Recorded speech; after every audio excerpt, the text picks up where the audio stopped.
Hi guys, welcome to this new video. इसमें हम बात करेंगे डीएनएस रिजोल्यूशन के बारे में।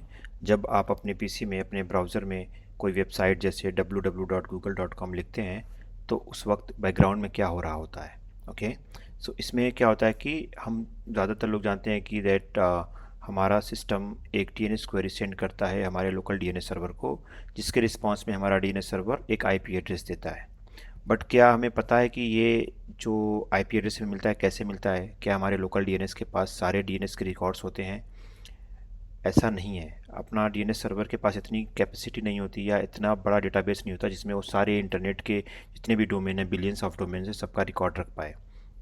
ठीक है, तो इसके लिए जब आप कोई डीएनएस क्वेरी मेक करते हो अपने डिवाइस से लोकल डीएनएस सर्वर पर, तो लोकल डीएनएस सर्वर सबसे पहले देखता है कि इसके कैश में वो आईपी है कि नहीं। अगर आपने कोई पहले रिक्वेस्ट की होगी तो ये इसके कैश में होता है, अगर नहीं है तो हमारा जो लोकल डीएनएस सर्वर होता है it will make a request to the root DNS server, जो हमारा रूट डीएनएस सर्वर होता है।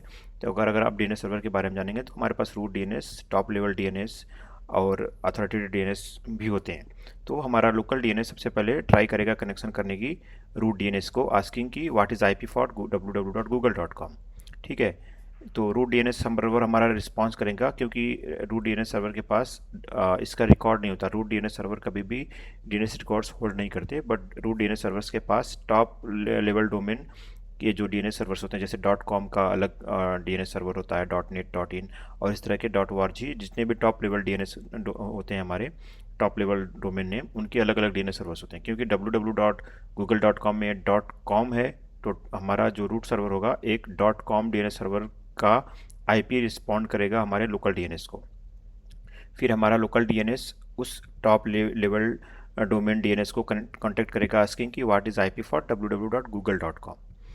तो हमारा जो टॉप लेवल डोमेन डीएनएस होता है उसके पास भी इसका आईपी नहीं होगा www.google.com का, बट वो बोलेगा that I know the authoritative DNS for google.com।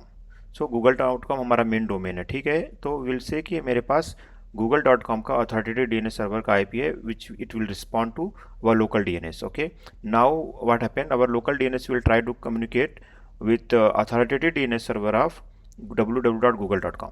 ठीक है, तो जो हमारा अथॉरिटेटिव डीएनएस सर्वर होता है, ये डीएनएस सर्वर होता है responsible for updating any DNS record. तो जो भी आपका डोमेन होगा google.com या भी जो भी रिकॉर्ड आपका डोमेन होगा, उसके लिए जो भी आप डीएनएस रिकॉर्ड पब्लिश करोगे वो अपने अथॉरिटेटिव डीएनएस पे आप पब्लिश करोगे। तो जो अथॉरिटेटिव डीएनएस होता है वही हमारा रिस्पॉन्सिबल होता है हमारे डीएनएस में जो भी आईपी मैपिंग होती है उसके लिए।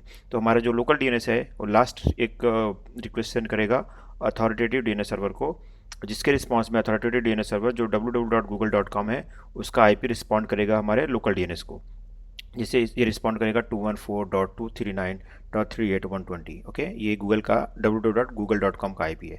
तो हमारे पास जब हमारे लोकल डीएनएस सर्वर के पास जब ये आईपी आएगा, देन हमारा लोकल डीएनएस सर्वर ये आईपी हमारे मशीन को रिस्पॉन्ड करेगा, हमारे लोकल डिवाइस को रिस्पॉन्ड करेगा।